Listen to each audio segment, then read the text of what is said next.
네, 안녕하십니까. 팀 데시벨의 발표를 맡게 된 21기 시각과 김용환이라고 합니다. 네, 지금부터 만월을 위한 마케팅 데이터 분석 프로젝트 발표를 시작하겠습니다. 저희는 일단 프로젝트 개요를 말씀드리고 저희가 어떤 분석을 기획하게 됐는지, 그 다음에 어떤 분석을 했는지, 그 다음에 이를 대시보드로 어떻게 표현했는지 말씀드리면서 저희의 프로젝트 회고도 마무리로 말씀드리겠습니다. 저를 포함해서 예림님, 주연님, 종현님 이렇게 4명으로 구성되어 있었고요. 눈치를 채는지 모르겠지만 만월에는 음료 기업인데요. 그걸 이용해서 한번 팀원 소개를 하겠습니다. 저희는 4월 달에 만월의 측에 회복장에서 메일을 드려서 감사하게도 저희를 받아주셔서 지금까지 저희와 함께하고 있고요. 5월 말쯤에 데이터를 제공받게 되었고 7월에는 또 워크샵 자리에 저희가 초대받게 되어서 그간 어떤 작업을 했는지 말씀드릴 수 있는 기회도 가졌습니다. 만월에는 음료 원액 베이스 커머스입니다. 그래서 카페 만월회와 만월상회 플랫폼 두 가지를 운영하고 있는데요. 작년 기준으로 약 12억의 매출을 기록했는데 B2S 고객층 주력 사업, 마케팅 전략 진행을 하고 있고 카페 박람회나 또 다양한 팝업 스토어를 진행하면서 자사 홍보를 이어가고 있습니다. 저희가 만월의 측 대표님과 면담을 통해서 저측에 보시는 것처럼 어떤 분석 니즈가 있으신지 확인을 했고 우측에 5가지의 분석 기획 밑그림을 한번 그려볼 수 있었습니다. 첫 번째로는 시계열 분석이 있었고 두 번째로 CRM 분석, 세 번째로 코호트 분석, 네 번째로 고객 유입 경로 분석, 다섯 번째 카페 상권 분석이었는데요. 이러한 면담 내용을 통해서 일단 이런 분석을 할 수 있겠구나 한번 밑그림을 그려보고 데이터를 제공받은 것을 한번 확인해 봤는데요. 일단 B2S 회원 정보를 저희가 받을 수 있었고 구매 데이터를 엑셀로 저희가 전달받을 수 있었습니다. 또한 GA4와 만월 상회에 접근 가능한 권한을 부여받아서 일단 우선적으로 데이터, 만월 데이터 해석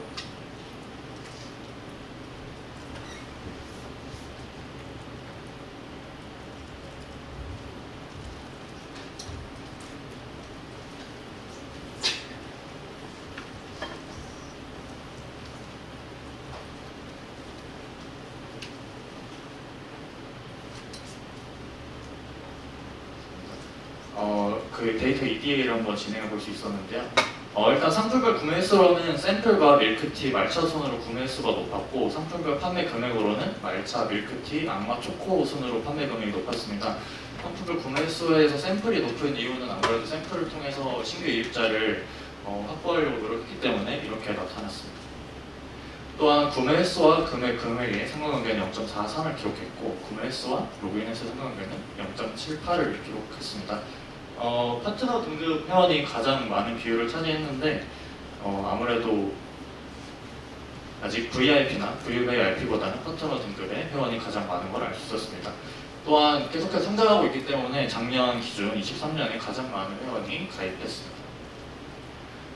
그래서 저희가 문제 정의를 한번 해보고 또 데이터를 한번 뜯어보니까 이러한 분석 프로세스를 할 수 있겠구나 한번 생각을 했습니다. 아까 말씀드린 것처럼 엑셀로 받은 고객 구매 데이터로 데이터 분석 파트에서 보시면 가장 위에 3개를 기획했는데요. 제품 수 예측은 시계열 분석으로, 고객 세그먼트 분석은 CRM 분석에서 RFM 분석과 클러스터링 분석을 진행했고 또 고객 구매 패턴 분석에서는 코호트 분석을 진행했습니다. 또 GA4 데이터에서는 개별적으로 고객 유입 경로 분석을 통해서 진행을 했고요. 엑셀 데이터 같은 경우에는 아마존 RDS나 MySQL을 통해서 저희가 전처리한 부분을 계속 지속적으로 확인할 수 있게 도입을 했고 그래서 위에서 보시는 3가지 분석은 태블로로 대시보드를 만들 수 있었고 아래 GA4 데이터는 로컬 스튜디오를 이용해서 대시보드를 한번 만들어 봤습니다. 이제 3번은 본론이라고 생각하시면 되는데 4가지 분석이 있는 만큼 조금 복잡해질 수도 있는데 각 분석의 목적과 결론에 좀 집중해 주시면 좋을 것 같고 각 분석마다 전처리가 조금씩 상이합니다. 그리고 이 점을 좀 유념해 주시면 감사하겠습니다. 그래서 시계열 분석은 수 예측 분석의 문제를 파악해서 수 예측을 통한 재고관리 최적화를 기획했습니다. 우선 데이터 전처리로 이상치 및 결제값 정리를 한번 진행했고, 발송일 기준으로 상품별 금액을 합산하고 분석 모델에 맞춰 일별, 월별, 계절별 매출액을 산출했습니다. 그래서 먼저 선형회기 모델을 기반으로 저희가 진행을 했는데, 월별 매출액 추이를 분석하고 향후 2년간의 매출을 한번 예측해봤습니다. 그 다음에는 월별 말고 계절별로 선형회기 모델을 한번 돌려보자 해서 이렇게 결과를 나타내었고, 아무래도 선형회기 모델의 한계점을 좀 파악해서 계절성을 포함한 모델을 도입하고자 SREMA 모델도 한번 분석 과정으로 진행해봤습니다. 더 나아가서 높은 예측력을 갖는 모델을 찾고자 프로펫 모델로도 분석을 진행해봤는데요. 대부분 다들 아시겠지만 지금 기업은 메타인데 페이스북에서 개발한 프로펫 모델이 결과에서 보시면 가장 유의미한 결과를 나타냈습니다. 그래서 저희는 4개 모델 성능 지표 중에서 프로펫으로 가장 유의미한 결론을 도출할 수 있었고, 이러한 매출 예측은 마누얼의 측에도 전달한 이유입니다. 그래서 저희가 문제 정의를 통해서 수요 예측으로 재고 과잉 및 부족 문제를 해소하고자 시계열 분석을 진행했고, 수요 예측을 통해서 재고 관리 최적화를 한번 기획해봤습니다. 또한 두 번째로 고객 세그멘트 분석을 진행했습니다. 이는 RFM 분석과 클러스터링 두 가지 방법으로 진행했습니다. 우선 RFM 분석은 Recency, Frequency, Monetary 세 가지의 핵심 지표를 기반으로 고객을 그룹핑하는 기법인데요. 그 다음에 클러스터링은 데이터셋에서 여러 지표들을 기준으로 그룹핑하는 기법입니다. 두 가지 방법으로 고객 세그멘트 분석을 진행했습니다. 고객 세그멘트 분석은 최근 구매 데이터를 사용했습니다. 그래서 저희가 제공받은 데이터 중 가장 최근의 1년 데이터를 구매 진행했고, 샘플 구매 데이터와 마누얼페이 구매 데이터는 제외하고 전처리를 한 후에 분석을 진행했습니다. 분석 과정은 이렇게 RFM 해서 511 아니면 235 이렇게, 만약에 구매 횟수가 가장 높거나 아니면 가장 최근에 주문했거나 아니면 구매 금액이 높을수록 점수를 다양하게 받는데요. 이러한 고객들을 분류하는 기준이 필요했습니다. 저희는 11가지로 정의를 했는데 이 기준은 RFM 분석과 관련된 논문이나 아티클을 참고해서 진행했습니다. 그래서 세그먼트별 평균 RFM 점수의 예시인데요.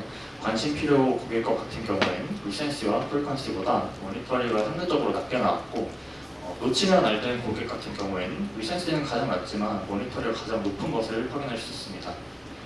그 다음으로 마누얼의 데이터 기반으로 저희가 세그먼트 구분을 했을 때는 VIP 고객이 가장 많았고 동명 고객이 2등이었고 가장 낮은 수치는 장제 고객이 기록했습니다. 두 번째로 클러스터링을 진행했는데요. 고객별 저가, 중간가, 고가 제품 구매의 추량을 산출했습니다. 이는 엘보 메소드를 이용해서 군집의 개수 3가지로 저희가 진행했고요.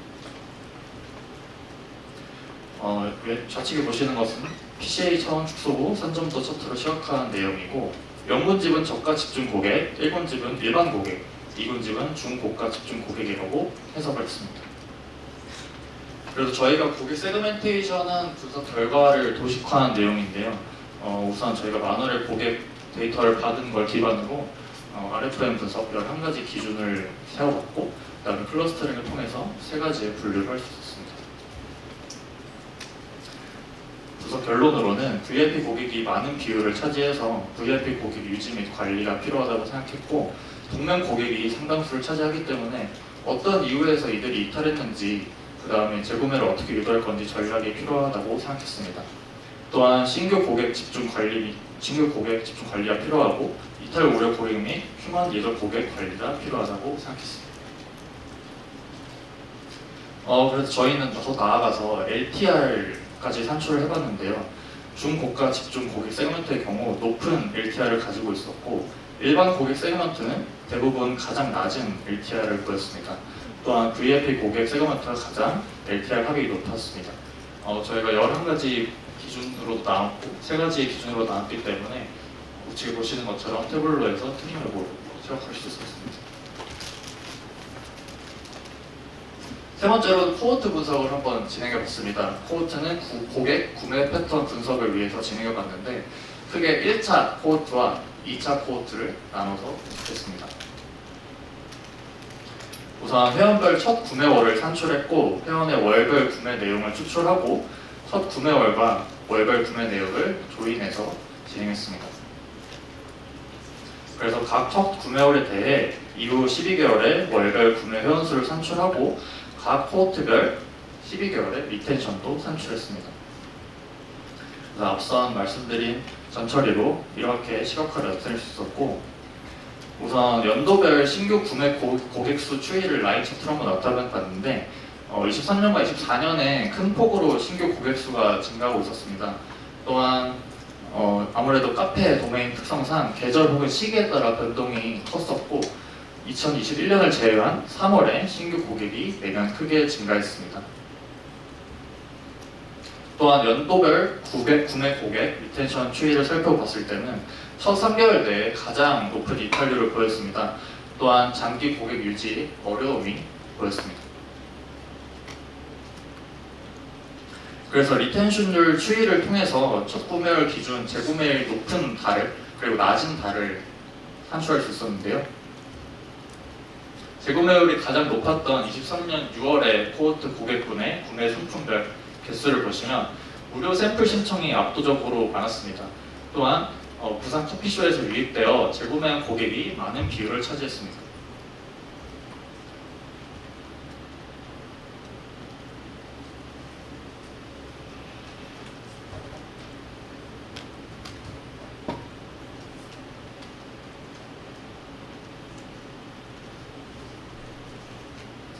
그 다음에 두 번째로 높았던 23년 5월을 보시면 비슷하게 무료 샘플 신청이 높았고 하지만 6월과 5월을 비교했을 때 공통점이 있다면 간편 소분통이 재구매에 높은 수치를 보였습니다.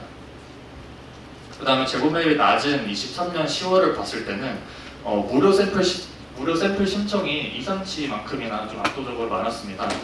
신규 고객수가 높은 편이었지만 많은 수가 재구매로 전환되지 못했기 때문에 나은 전략이 필요해 보였습니다.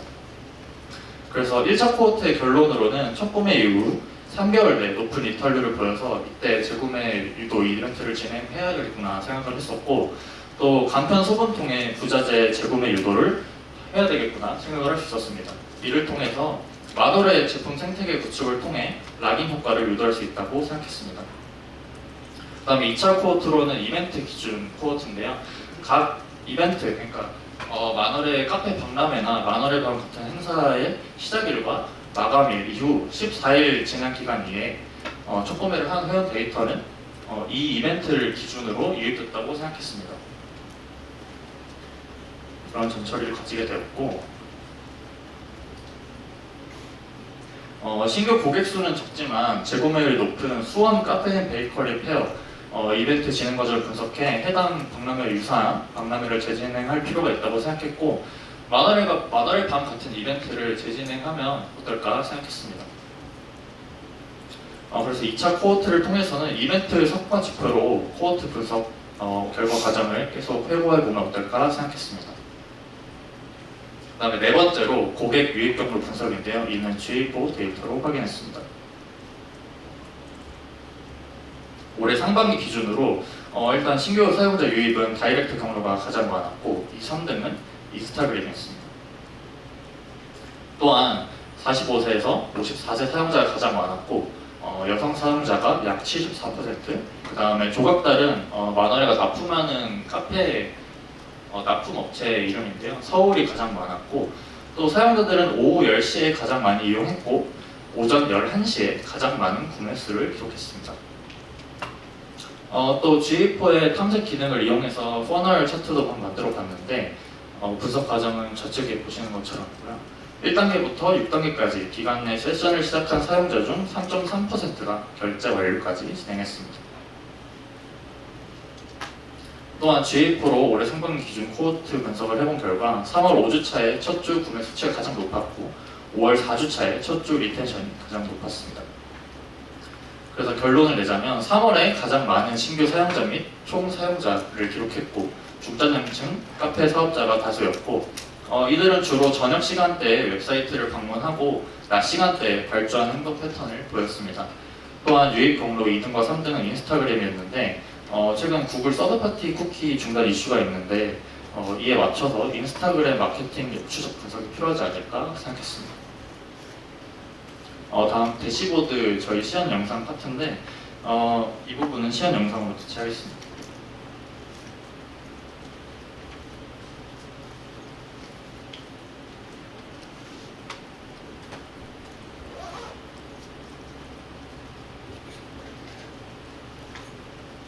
먼저 말씀드린 것처럼 시계열 예측 모델에 대한 태블로 대시보드인데요. 좌측 상단과 우측 상단에 보시는 것은 선형 회귀 모델이고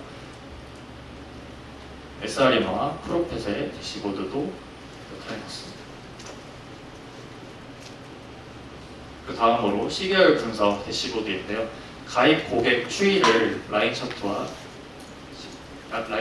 예측 분석을 통해 시각화했고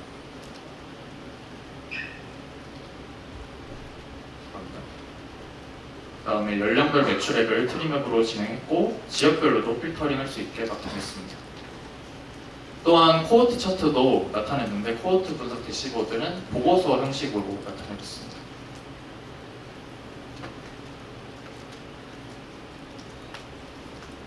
앞서 말씀드린 것처럼 구매율이 가장 높은 낮은 차트를 확인할 수 있고 연도별 신규 고객 수 추이도 나타낼 수 있었습니다. 또한 만월의 주요 이벤트 캘린더를 시각화해 볼 수 있었는데요. 각 이벤트마다 색상을 다르게 시각화했습니다. 또한 태블로의 마지막 대시보드인 CRM 대시보드는 샘플 구매 고객 데이터 퍼널 차트를 진행했고 우측 상단에는 캐너리 차트도 시각화할 수 있었습니다. 또한 저희가 세그먼트 구분을 해서 트리맵을 통해 어떤 고객들이 어떤 구분으로 나타내고 있는지 확인할 수 있었습니다. 또한 저희가 앞서 말씀드린 것처럼 회원 등급에 대해서 세 가지의 분류 기준을 정했기 때문에 이를 생키 차트로 확인할 수 있었고 세그먼트별 LTL을 트림앱 시각화했습니다. 우측 하단에서는 각 회원에 맞게 확인할 수 있게 됐고 이 대시보드는 GA4 대시보드인데요. 이는 루커 스튜디오로 진행했습니다. 우측 상단에는 가장 매출 관련 지표를 배치했고 하단에는 유입 경로별 매출 지표를 확인할 수 있게 만들었습니다. 그 다음에 두 번째 대시보드인 유저 분석 대시보드를 한번 만들어 봤는데 우측에는 세션 수나 이벤트 카운트 같은 지표를 배치했고 아래는 유저별 시간대 막대 그래프, 또한 우측 하단에는 구매 행동 퍼널 차트를 한번 기록해봤습니다.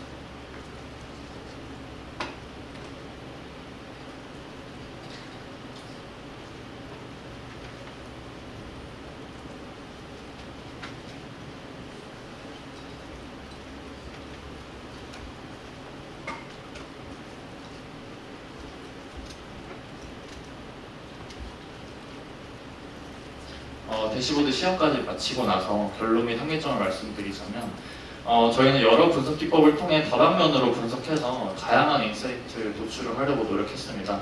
그래서 데이터로부터 얻은 인사이트를 바탕으로 만월의 비즈니스 의사결정을 지원하려고 노력했지만 활용 가능한 데이터의 제한으로 만월의 모든 니즈 해소에는 한계가 있었다고 생각했습니다. 이상으로 발표를 마치겠습니다. 감사하겠습니다.